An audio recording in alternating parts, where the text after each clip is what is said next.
We're back now with Roy Wood Jr. He's an Emmy-nominated producer, actor, and comedian.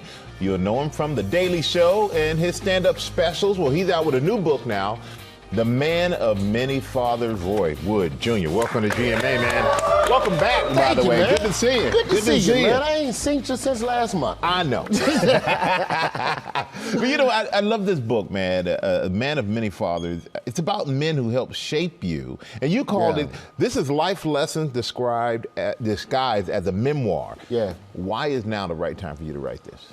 For me, I have a son, he's 9. And I feel like to be a better parent, we have to look at the people in our ecosystem, our village, who gave us our values. And my pops passed when I was 16. I didn't get everything I needed from him.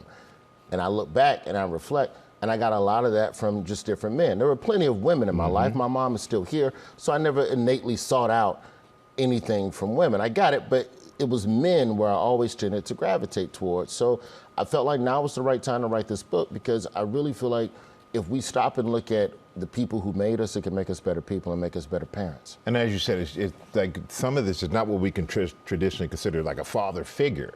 You know? And not even in the structure of because when you think like father, you think like, oh, it was your coach. Yep. And oh, my scoutmaster helped me, and oh, that was a professor. What about that drunk dishwasher you worked with?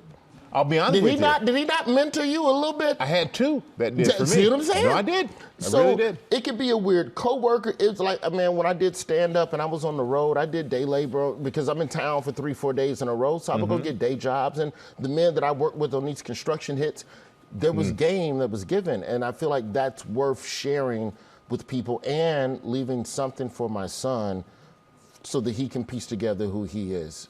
You know, I think that that part of it is very important. You know, I had a blessing to be able to do Finding Your Roots. And I found out a ton of things about my pops that I did not know. And we can all have these complicated histories with our parents, but there's so many pieces that are left out. And when I found that out, the book also became a journey through forgiveness and letting go of any resentment and, oh, well, I didn't get something. And there are too many people trying to raise children while holding on to what they didn't get as a child.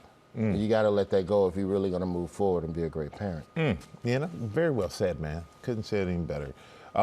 We know you from The Daily Show. Yep. And in CNN this book, now. I had to quit Daily CNN Show. now. But you know, when you're on The Daily Show, the one person you write about is former host Trevor Noah.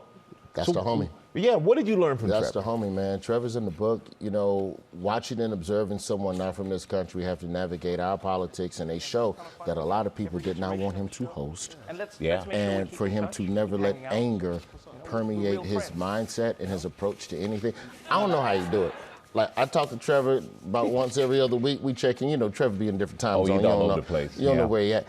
And Trevor he's never angry. And he's never used anger as a driving force in making choices or how he solves problems or how he addresses issues. And it's something I can't do, but I admire it.